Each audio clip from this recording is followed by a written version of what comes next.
As the USA collapsed and we were only left with Washington DC and some surrounding states, we had to plan for the upcoming American Civil War. That's when we got an offer from Murray in the South for 200 days of peace. After a short discussion, MacArthur and the High Command had overwhelmingly decided to accept it and put forward a plan for the first 200 days to attack the Syndicalists and try to seize as much industry as possible. With MacArthur in command, this is sure to be successful. But before the plan could be launched and the Civil War started, the rivalry between the army and the navy had to be settled. While MacArthur had at first planned to completely subjugate the navy and put it under the control of army generals, he had a change of heart as the risk of a navy coup became apparent. Instead, he simply managed to convince several admirals with the help of the Congress to stay loyal, and so the issue with the navy was solved.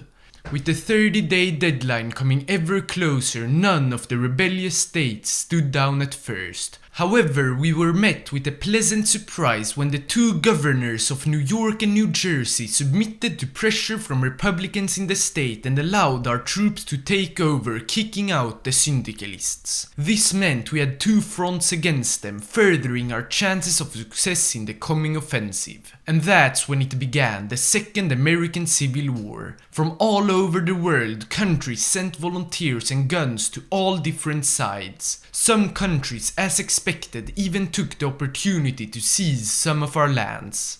Canada took New England, which later declared independence, and Japan grabbed Guam. But we can't do anything about it. First, we have to clean up this American mess, beginning with the Syndicalists. Our Air Force had already been deployed and managed to gain complete air superiority as we began our offensive from New York and Washington DC. Surprisingly, the Syndicalists had little defenses set up on the front, and we managed to march into Pennsylvania uncontested in several locations. It went the fastest in the east, where we started to move around Philadelphia. Slowly, more enemy divisions started to show up, but having already surpassed the Appalachian Mountains, they had a hard time stopping us. Sadly, they managed to retreat from Philadelphia before we managed to encircle the city. However, this didn't help them, as a few of our divisions were already racing north to cut them off from Pittsburgh, and soon enough we had encircled 10 Syndicalist militias.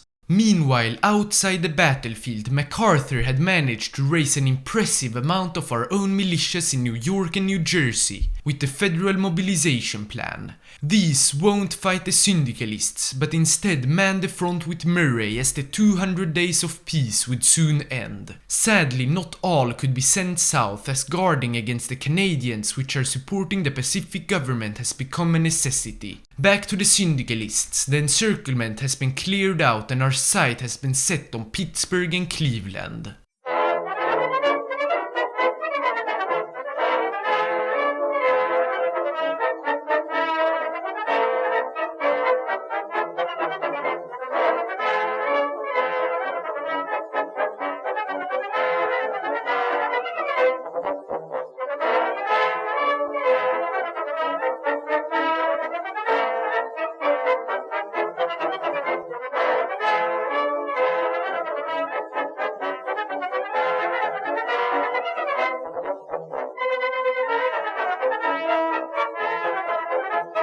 The 200 days are over before we had the chance to destroy the absolutely massive encirclement, and we are now at war with Murray's army. This means we stand at the crossroad with multiple different attack plans. But we don't have the men to implement all of them, so we have to choose carefully. The first, we will continue our offensives against the Syndicalists to completely bring them down. To make this happen, we would also have to attack some of Murray's forces in the north part of his country. But to keep him fighting against the Syndicalists, we will not attack many of them. The upside of this plan is that we can defeat the Syndicalists. However, with the massive industry, Murray would benefit greatly by us not attacking him.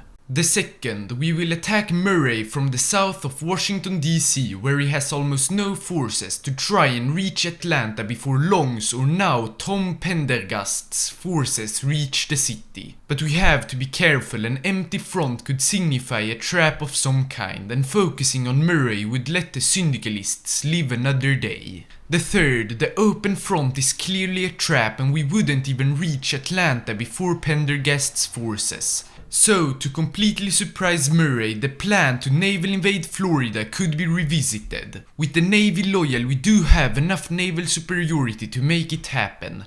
Additionally, with MacArthur's great recruitment efforts, we have enough men to open a second front. The fourth, while the Syndicalists and Murray are on our border, there is a much bigger long-term threat to us. Tom Pendergast. He has the most military factories out of everyone, and with volunteers from 5 different nations, he has managed to capture a lot of territory from Murray as well as from our western allies, which are slowly collapsing under the pressure from 2 sides. So, to help lift the pressure, we will naval invade New Orleans. While it would open a new front, it would severely weaken Pendergast, especially if we can continue into Texas or further north. So, which military plan should we put our trust in? Because if it fails, it could be disastrous, especially with the ever-present threat of Canada and New England. To vote, head to my community post or click on the link on the top right corner. To not miss the next episode, which will hopefully be released in 2 days, please subscribe and hit the bell. Thanks for watching and go make your vote count.